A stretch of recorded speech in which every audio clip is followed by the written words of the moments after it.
What's going on, everybody? We're back. It's wine o'clock. I'm Juleen, and I'm minus my host, Nietzsche. She's on vacation. What's going on, Nietzsche?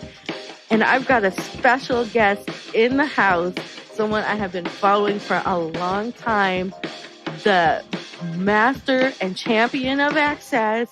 I got Amber Galloway Gallegos in the house today. What's going on, Amber? Good morning. Hello, everybody. Or I guess it's I don't know. I'm always so confused on times. Oh, well, we had like a 2-hour time difference. So I was trying to make sure I worked that out and nailed down the time. I was like, I got to get this right. I know I've been showing up for all kinds of meetings and it was like an hour off or it already happened, stuff like that. So for sure, it's a different virtual life we have now. Oh, you know what though? I'm adjusting pretty well. Aside from this, I've always been kind of an introvert. That's why I write. Nice.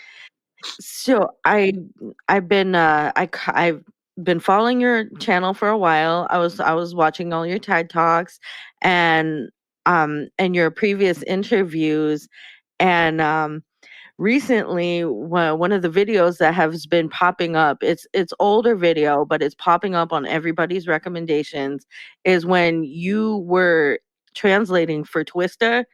Oh, for the Twista concert. What was that like? How long did you have to prep for that? Actually, the funny thing is like I've known Twista's music. I mean, it's a part of my wheelhouse. I grew up with Twista, so it's music I listen to.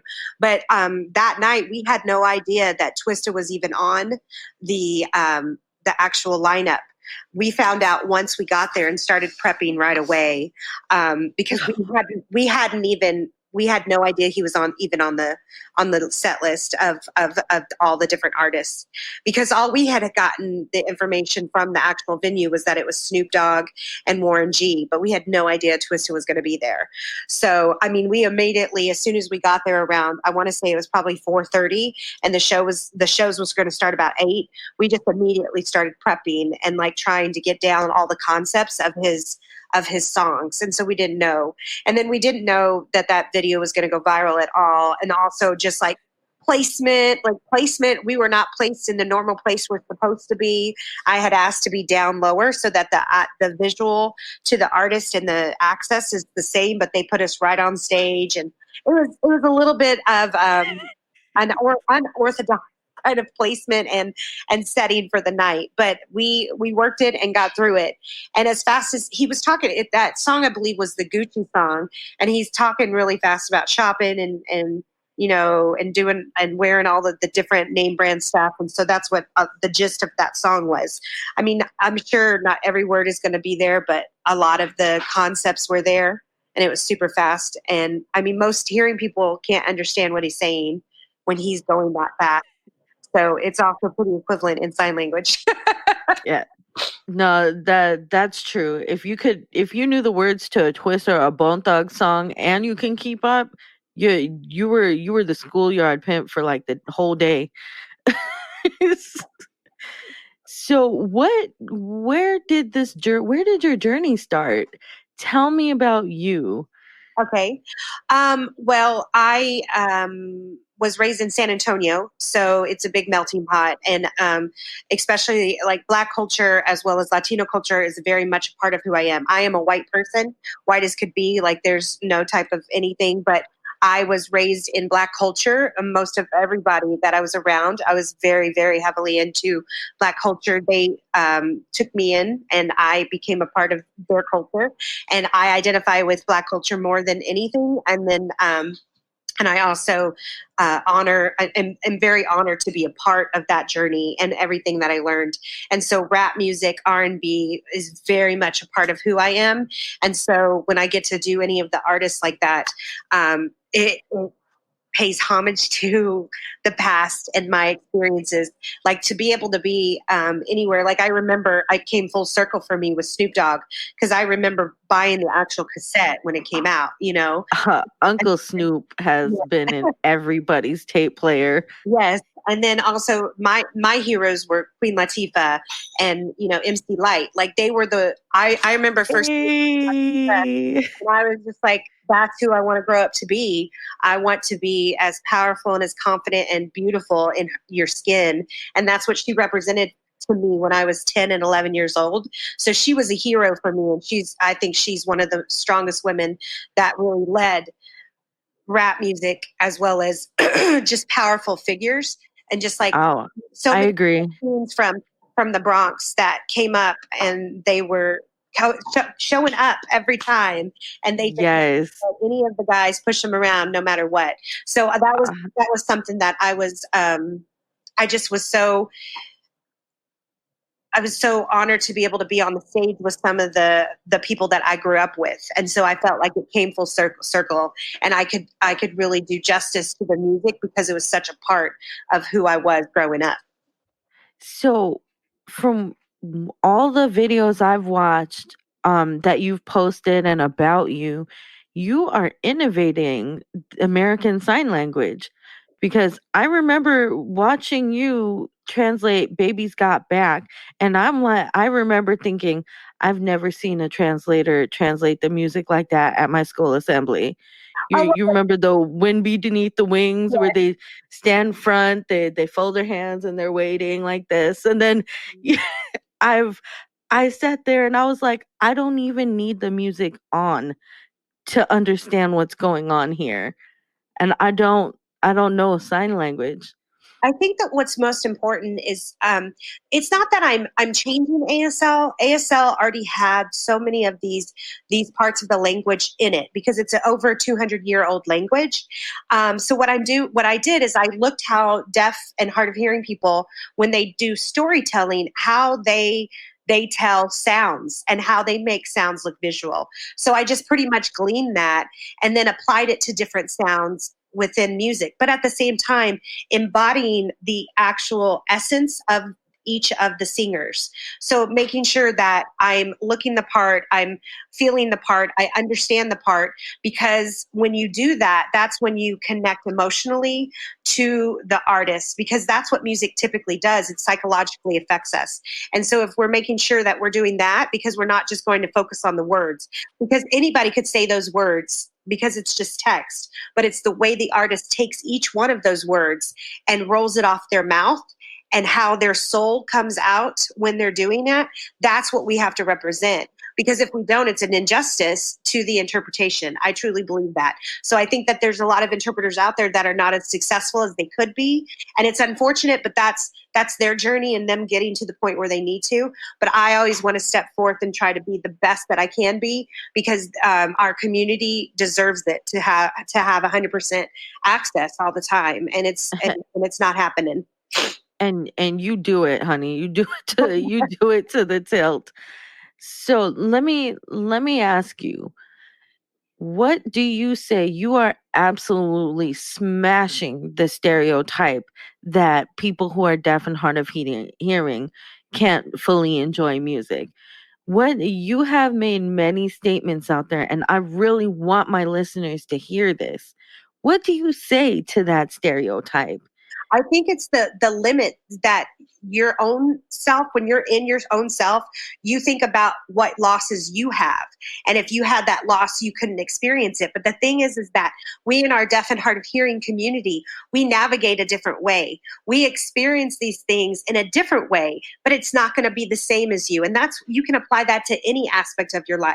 Because most of the time we limit ourselves, and then the limits that we put on ourselves, we apply them to other people. And we have to stop that. We have to make sure that we know that if we can be unlimited, right? If we truly choose to be limitless, we can navigate to try to be the best that we can. And if you have dedicated practice in doing that, you can truly experience anything in life. I know I have experienced it myself. I have fought through a lot of things and a lot of experiences, and I just keep pushing and pushing and pushing, no matter what trials and tribulations hit me. What are some of the obstacles that you've encountered through your career? People just outright not wanting to provide interpreter services. like when my son was dying, he was dying. My son was killed 2 years ago. And in that process, I'm hard of hearing. My ex is deaf. And we needed sign language interpreters for the doctors talking to us to tell us what was happening in that moment. And the hospital refused to provide. So I'm one of the loudest voices providing access to our community. I'm one of the loudest voices that is constantly always pushing for it. And I'm in that position where I'm not getting access. I have fought for access for over 20 years. Deaf people are denied access to doctor's visits, to their kids' assemblies, to counseling sessions, to even buying a house. They're denied access. So I think that what we can do is look at another person and realize that they might have a different journey, and we try to meet them on their journey instead of them having to meet them on our journey. That is so true, and I'm so sorry for your loss. Mm-hmm. I watched that video where you got to hear your son's heart. That was such a beautiful thing. That was such a beautiful, kind, and generous thing that you did. I was over here ugly crying at my kitchen table. Mm-hmm. But, I just thank you for sharing that with us. Mm-hmm. And, I agree. We have got to do better, people. We have the whole world at our fingertips. Why is this still a problem? Right. It's not right. It's not fair. We're Oftentimes, I hear this. I'm sorry to interrupt, but Oh no, go ahead. I hear, like, when we call, like, I'll call for my friend, or they'll call through the video phone or what have you, and they'll say, I'm coming into the doctor's. I'm sick. I would like to, get some help. And then the secretary or the person that's booking them, they'll say, well, we don't provide interpreters. So are you going to bring someone? Do you have, like, your kid, or can you bring a parent?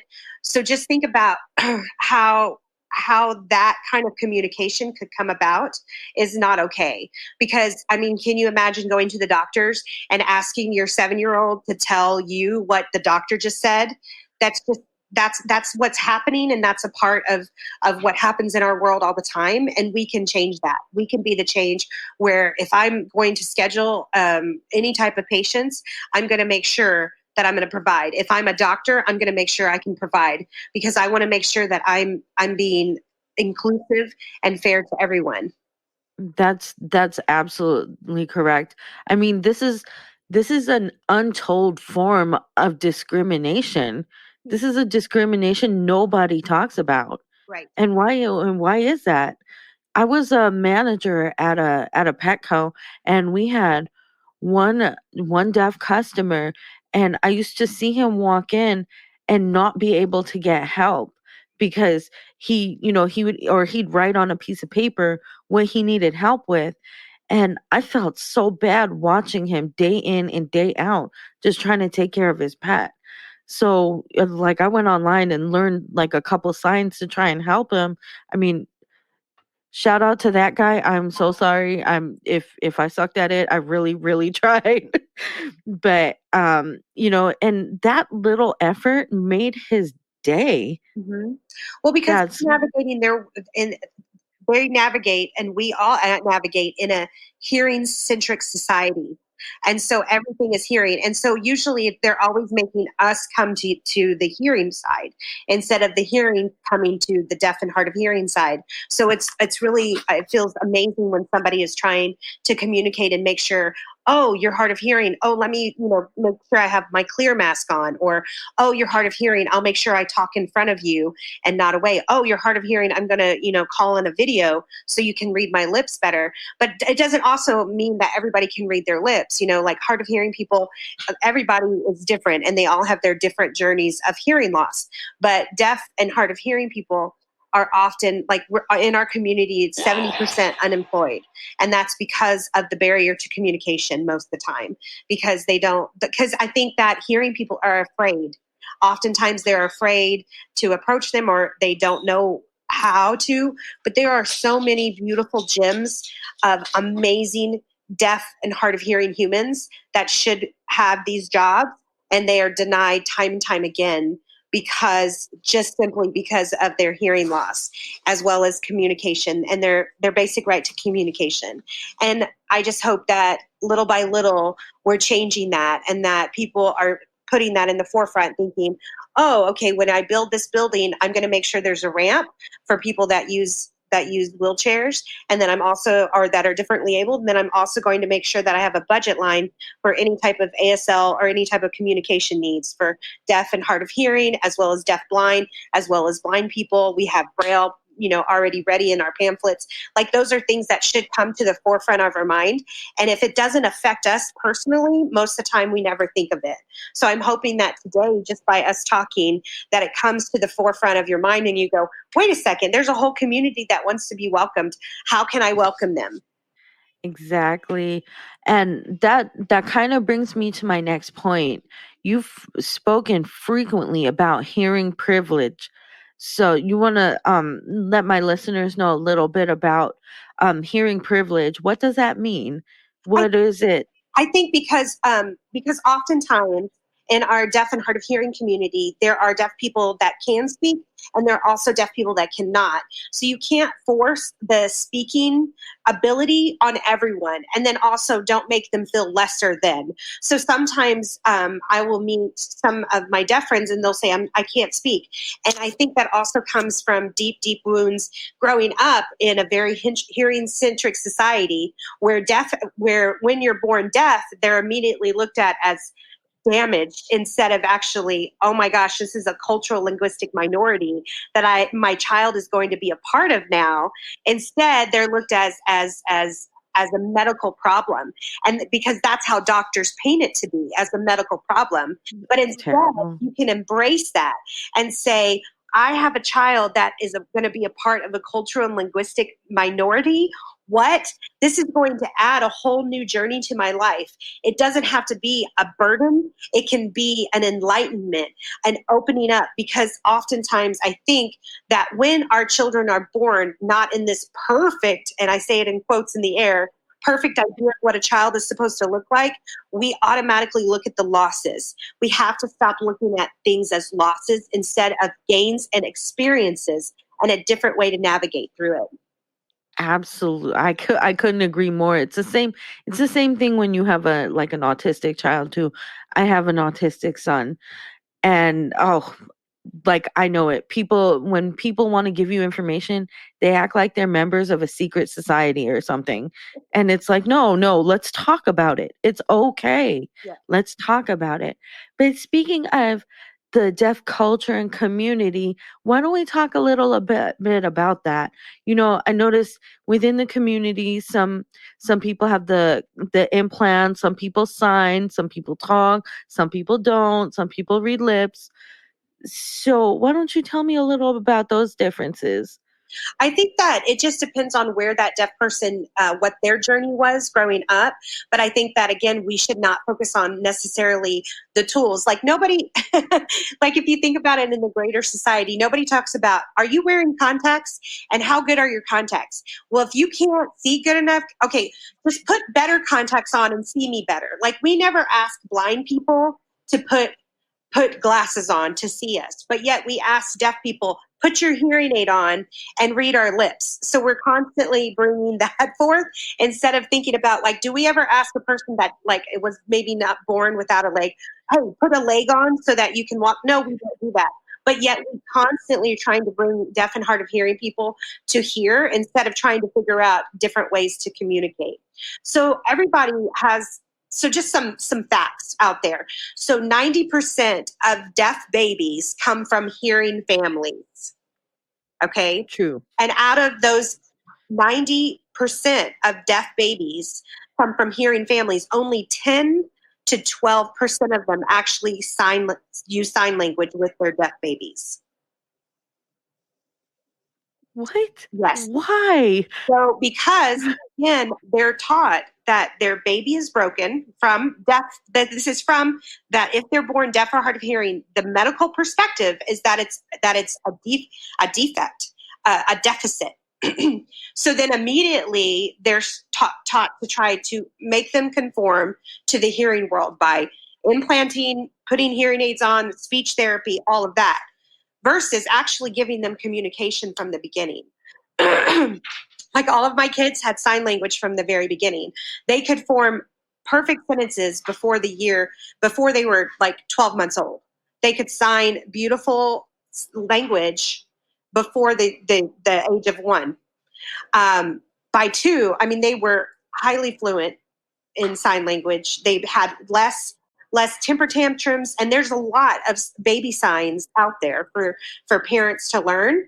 So this is what's ironic. So the deaf view is, let's teach language and give it from the foundation, sign language. But then the medical perspective is, don't give your child sign language, make them talk, make them be able to be in the hearing world. But then the other perspective is there's all of this research that shows that if you teach your child sign language, their language develops faster and they can communicate faster.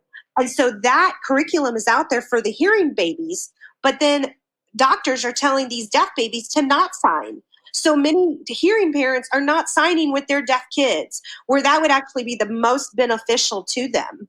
So I think that they see it as, a lot of times, as a burden and added thing. And I think if we learn how to take those negatives and not focus on the negatives and think about how much your life is going to change because of this new journey.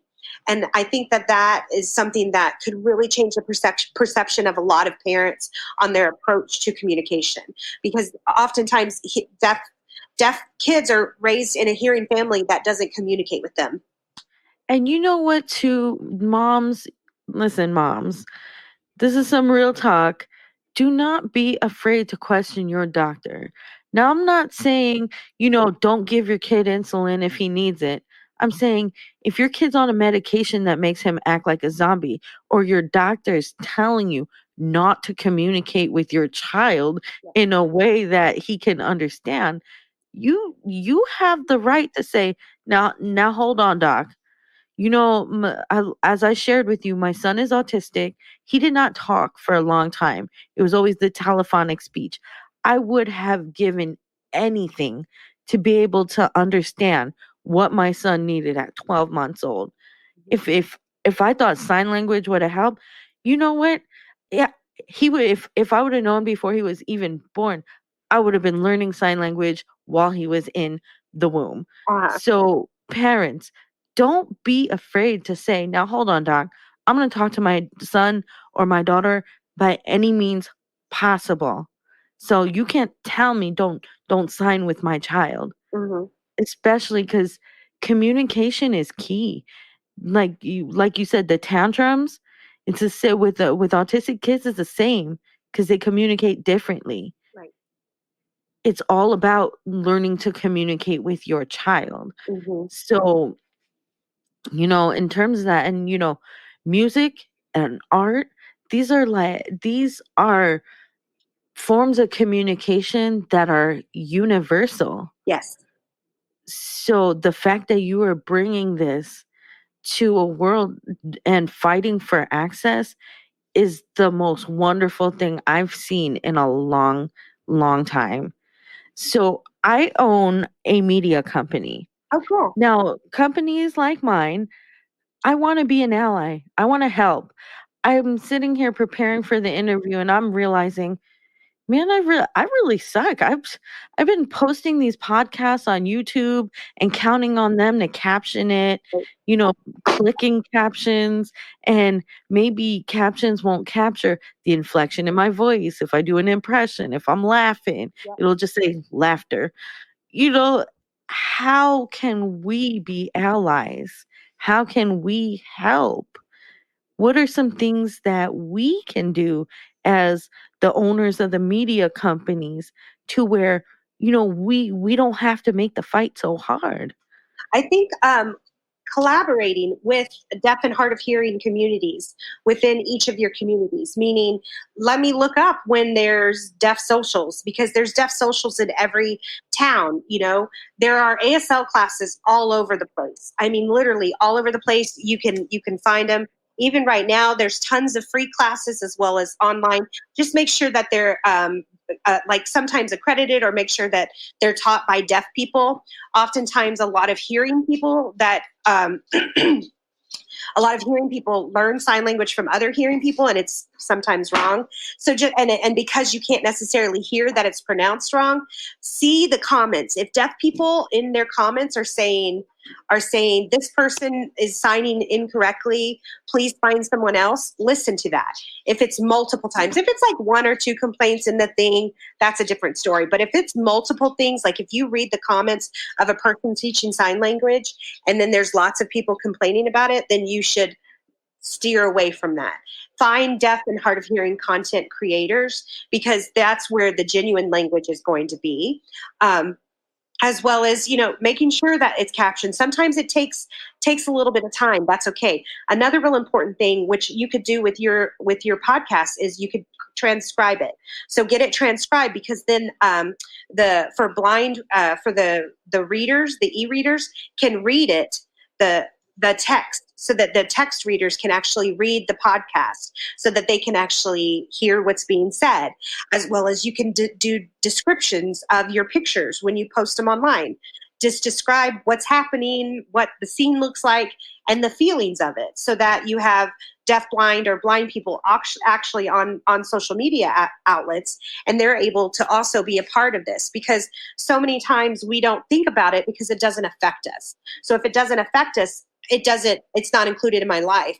But if I can be proactively changing access, then that's what I want to do. And so that's what you're doing right now, is you're like, wait a second, and we're going to make mistakes. I make mistakes all the time. Still, I make mistakes where I agree to do something and then it's not accessible. Those are things that happen all the time. And it's okay. Well, didn't something happen about 7 months ago with a DPAN and a concert?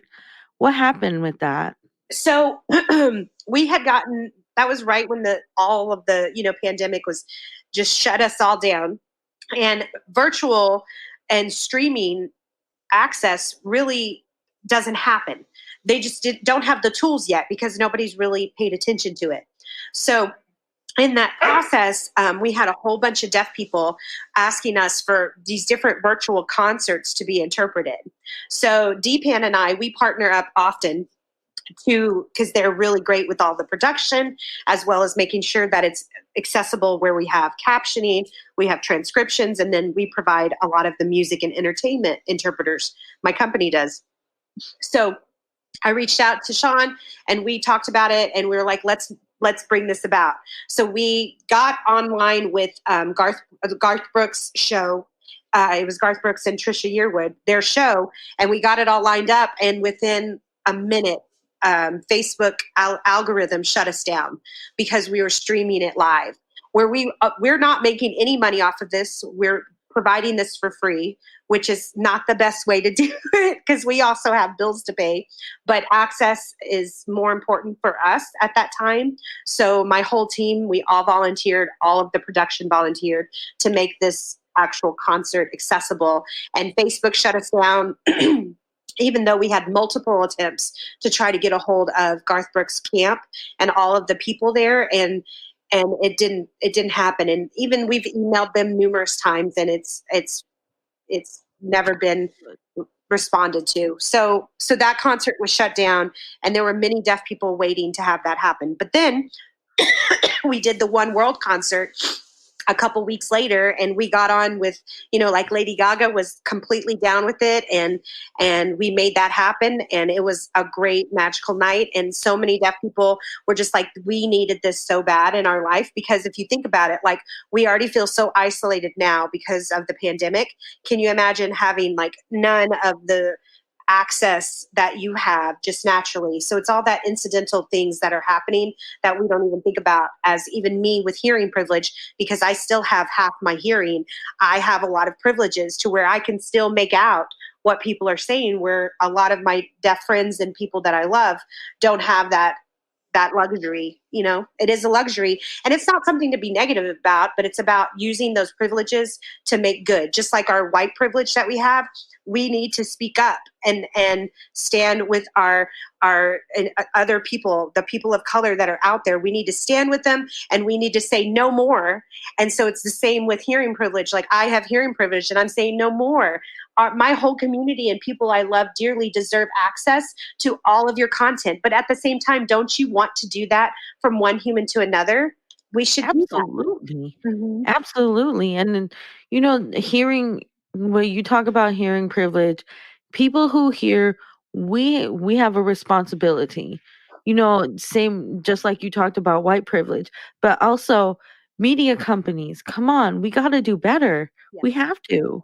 We have a responsibility, and if we have great content, what's the point if an entire portion of the population has no access to it? Mhm.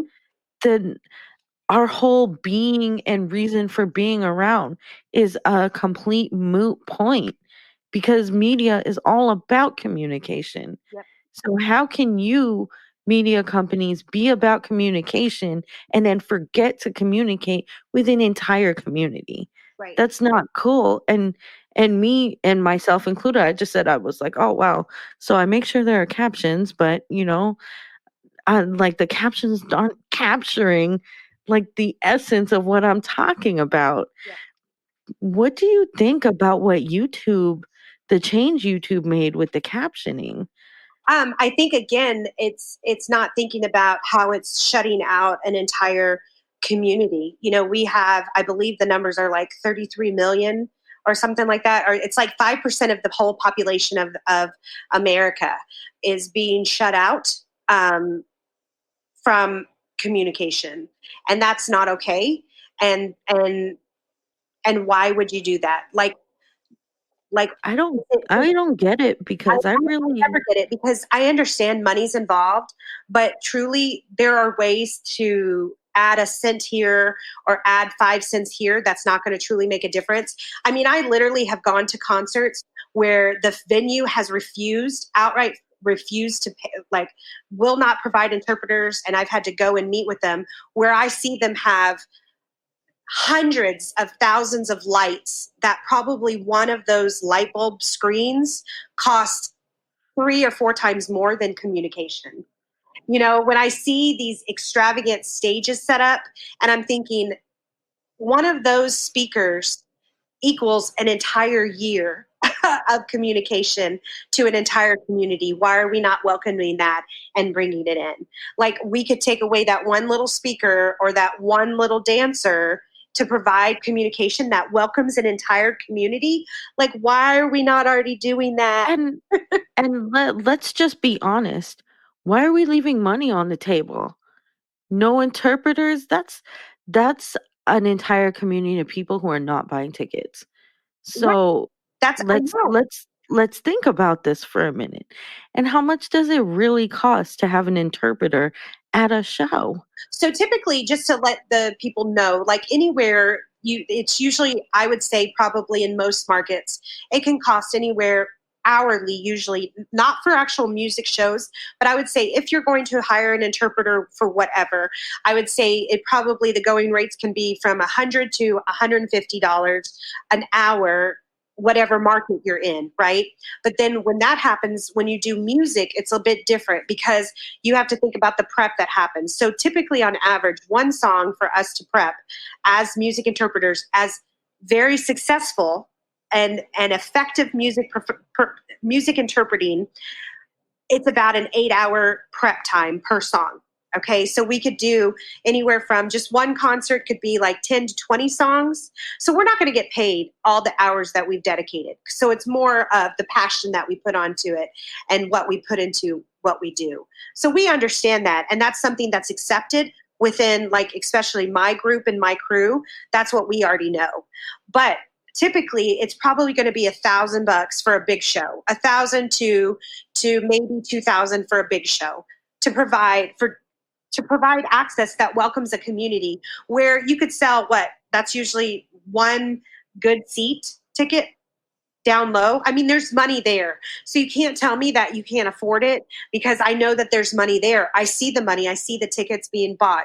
Right now, our entertainment field is way different, and everything's changed, and we've changed as well, and we've had to adapt to it, which is totally fine. But yet at the same time, we still are committed and doing an excellent job. So I think what's really important is making sure that you can negotiate with that interpreter whatever kind of access that you want, as well as hiring and investing back into our deaf community, meaning that we have deaf producers, we have deaf people in media that are often ignored because they say, well, no, they can't hear or they can't take a phone call. There are so much technology that's out there that they can communicate the same levels. So there's no excuses really, besides the created, again, those limits that we've already put in our mindset that we're actually projecting onto other people. Well, I'm gonna say it exactly as it is. There is no excuse other than you were just being too lazy to go find a way to communicate with these people. I'm sorry. When I want to speak to someone, I'm finding you on Instagram. I'm finding you on YouTube. I'm finding an email. I'm going to pitch you. I'm going to find every way I can to communicate with you to see if we can lock down a time to speak. Period. That's what it's about. So there's really no excuses at all. Not with the technology we have here, not with the education we have access to. The age of the internet is upon us. Let's use it and do what we have to do. Come on. I mean, Coachella's tickets are $800 a pop. I'm pretty sure they can manage to get an interpreter on the stage, especially with all the other ticket sales that they're gonna be bringing in. I know that they So do. Over the last couple of years, I have seen them have a team of interpreters, so they have been doing better. Music festivals are getting better. Where we struggle the most is venues. Like I have deaf friends who buy front seat tickets, which they spend 2-3 grand on, and then the venue refuses to provide, or they'll tell them you have to go back with the on the handicap platform in order to have access. That's not okay. I'm sorry, the wheelchair platform. Let me correct that. See, my partner, she works with people with different mobilities, and I always say it wrong. The ADA platform. My apologies. that's it. I just made a mistake right there. I still like, "Ugh!" See, I say that too, and I also was in a wheelchair for a time to learn how to walk. So ADA um, platforms, they'll tell them I was the ADA. I was in a rollator for 8 months. Yeah. 8 months following an accident. So I'm telling you, I mean, I make mistakes all the time, like I just did right there. So. Yeah. We're all gonna make mistakes. I frequently make a mistake because I grew up in the 90s. Back then it was, gay, bi, or straight. And then when recently when they had trans and non-binary, like I really struggled with accidentally misgendering non-binary people, and I tried so hard to. Like I would feel so bad. I'm like, oh my god, I'm so sorry, and I really had to sit here and Google because you in business I grew up saying you respect people by calling them sir or madam, and it was really hard. But you know what's really cool? When you make a mistake and you're like, "Oh my god, I'm so sorry." People are very forgiving as long as they know you are trying. And So, that you don't continue those mistakes, that you learn it, and so you're constantly trying to evolve, to be better, to see better, to do better, and that's all we can do. And I think that is something I'm hoping that generation after generation does actually change, and we can evolve from where we are, and that yeah. access becomes a complete and total part of everything that happens. That it's not like, who's that and what are they doing? Like I would no longer be a unique thing on the stage. It would just be like, yes, that's what's supposed to happen. It's always supposed to be there. And when it's not, I would like it to be where like, why is there no interpreter here? That's what I would like the conversation to be. One day to be like, why is this not captioned? I have deaf friends. Why I don't see captioning, even if you're not with your deaf friend. you know? Why is there not an interpreter next to the stage? There should be an interpreter here. It should be an automatic thing. Oh my God. Thank you so much. That was my very next question was what would you like to see happening in the future? And you hit the nail on the head. And You I want cable channels that have all deaf programming, meaning I like the Spanish channels, and you can get all the different language packages. I want to have a ASL package so that I have a couple channels where I can just watch all deaf content and everything. All the commercials are captioned, as well as they have deaf actors, and they have content every day that I can subscribe to on my channels. That's what I would like from the media. Let's make those channels happen. DPan's ready and waiting for you to make that happen. So let's do it. Yes, and so all the deaf content creators, the hard of hearing content creators, do you hear that? DPan is waiting for you. Let's make it happen. Honestly, I didn't even think of that, and I was like, oh my gosh, the light bulb is hitting me. You know what? That Think about it, media companies. You can change history. You can be innovators. You can do this. So let's do it. Why not? I'm down. Thank you. You're welcome. Thank you so much. I was I was so excited when you came and agreed to be on this show. I was like, "Oh my God, she said yes." You would have thought I proposed or something. I was like, she said yes. I called sound. I was like, "Hell, get the mics ready." She said yes. Thank you so much for having me, and just thank you for hearing us, because a lot of times people do not hear us. So thank you. Oh, well, I got a lot of love for women just that are shifting narratives and breaking down barriers. Well, people in general who break down barriers because we're not meant to be away from each other. Barriers are not meant to be. We have to do better. And this is something that I've been following you for a long time, and I was like, why is no one else talking about this? And then I was like, I can talk about this. I'm going to talk about this. So thank you so much. And to all of you out there, um, you can follow Amber on Instagram. You want to shout out your Instagram, YouTube, Oh, I have Twitter? to get my handle. Let me pull it up. I think it's the Music Terp. I think that's what I go by. You would be surprised how often I forget my Twitter. I do. I forget it all. Let's see. Let me find my. Oh, it's just under Amber Galloway. And then my website is Amber G Productions. And then I'm also on Facebook as Amber Galloway as well. And Twitter, I think, at The Music Terp, and TikTok, The Music Terp, TERP. So, yeah. And let's make some access happen so all of us are welcome to your content, because we want to hear it and we want to see it. So let us know about it by providing. Definitely. Thank you so much. And to all of you out there, you guys can also follow It Goes Down in the PM at sign It Goes Down in the PM. You can get updates on our Instagram. That's at Mom Is Always Right Media. That's spelled with a WRITE. And you can also become patrons on our Patreon at www.patreon.com/It Goes Down in the PM. And it's 1:00. Amber Galloway Gallegos came to hang with us today, and that's what went down in the PM. Thanks for listening, guys. Goodbye.